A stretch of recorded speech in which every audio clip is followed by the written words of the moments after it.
gas. Welcome back, my brother. It's good to be back. Yeah. Yo, would you ever do a numerology reading, Dave? Would you ever do that? I mean, for fun, giggles. You never went to like a psychic or none of that shit? Like nothing when during your Rockefeller heyday? Like you never did consulted with any spiritual advisors? Yeah, lots, all the time, all the time. Just so you know, the dude is nice, King Simon. If you ever interested, holler at me, man. I don't be wanting to know my future really. I just want to do it. I feel you. I feel that way a lot too. I don't see the purpose of it. I feel that way a lot too. I feel like it kind of messes up. Well, I don't know. I just don't want to know. Just go on my intuition. What's the purpose of knowing it if you can't change it? Well, I don't know. We should ask King Simon about that. I'm saying it's not a question. I'm saying I don't really care because I can't change it, and I don't want to be worried about it. I'd rather just live it and go do what I got to do. With the numerology thing, it's not necessarily predicting your future. It's letting you know about more of your expansive self. So a lot of us, one of the biggest sayings, and Billy Carson talks about this all the time, is know thyself. Because we live in a society where we haven't been taught who we are, there's people that have a greater understanding of the spirit world. And sometimes we go to them and they help us to understand, like, for example, I'm a number No, listen. I understand it. I just don't need it. Like, I'm not saying it doesn't exist. I'm not saying I don't believe in it. I'm not saying I never with it.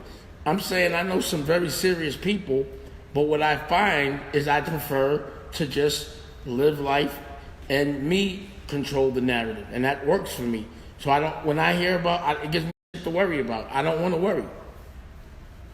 That's true. That's a good point, my brother. Let's talk about some of the things going on, my brother. How's everything going with the E-Network situation?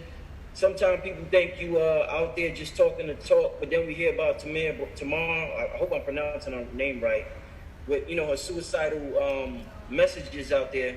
I mean, I hope everything going right. You mean E1?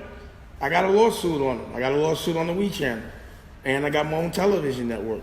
So my experience in that world is it's unfair, and it does hurt people that can't fight for themselves to the extent that sometimes they want to kill themselves. And the problem is these are production companies from another culture telling our stories. We're not getting paid for it. They're controlling the narrative, and it's a program. It's meant for that to make us feel like about ourselves. So that's the reason why my television network focuses on our self-awareness of how strong we really are. Indeed. Why do you think you even decided to mess with E1 in the first place? For my son. He wanted to be on TV, so I did it for him.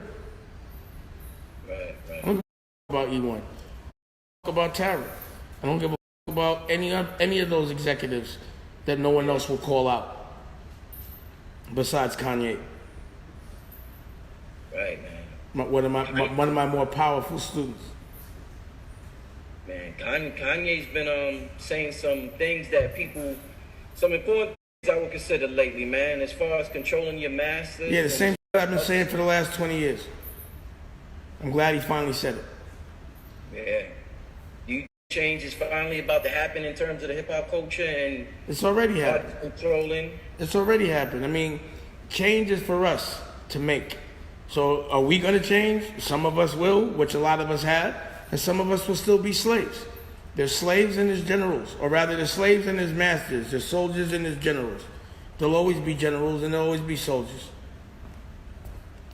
Indeed. I'm really sick of talking to soldiers. They don't listen. I'm sick of talking to slave-minded people. Right. It's a waste of time. Right. You ain't wasting. You just straight up tonight, Dame. You ain't. I'm always straight up. I hear you, man.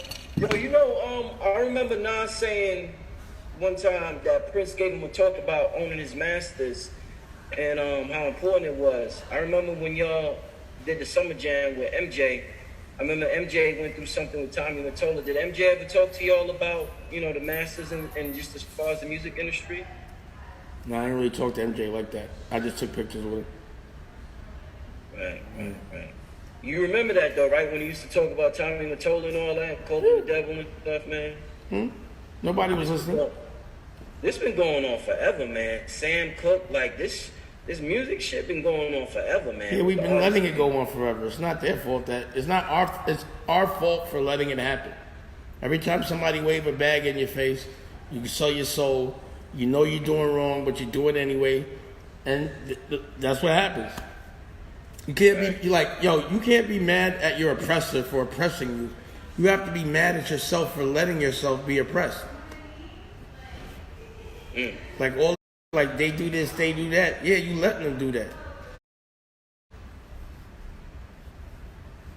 That's okay.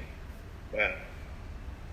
So in terms of Kanye, I think a lot of people feel as though, it's kind of, we're used to, I guess you could say, we're used to independent artists talking about the importance of masters and the importance of, owning your music, but we're not used to the bigwigs saying it that much, you know what I'm saying, in terms of hip-hop. Like, but Michael Jackson and Prince said it. Y'all just don't listen. I'm talking about with hip-hop. Like, the artists ain't that big in hip-hop. The reason why Kanye can say it now is because he's not making money off hip-hop. His money and the independence that he has is coming from selling sneakers. He's a billionaire from that.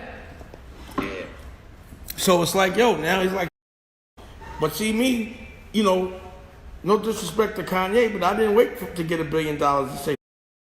I said it before that. Like, I'm not, you ain't playing me. I don't care how much money I got. Do you own the masters to that whole Rockefeller era, like the Jay-Z albums and all that, and the Rockefeller? We own half the master and we sold them. We still own Reasonable Doubt together, but that's it. We sold our masters. Why would you do that? Well, number one, I have partners, but you sell them at a multiple. So what happens is you sell them. I didn't want to do that deal, to be honest. I wanted to stay independent. Jay wanted to do that deal. So that's why we did it, because Jay wanted to do it. He just loved Lior so much. But I didn't want to do that deal. I fought him and Biggs about that, but they overrode me. I wanted to stay independent. I didn't see the purpose. If you want another awesome video in our Black Excellence series, check out the video right there next to me. I think you'll enjoy it. Continue to believe, and I'll see you there.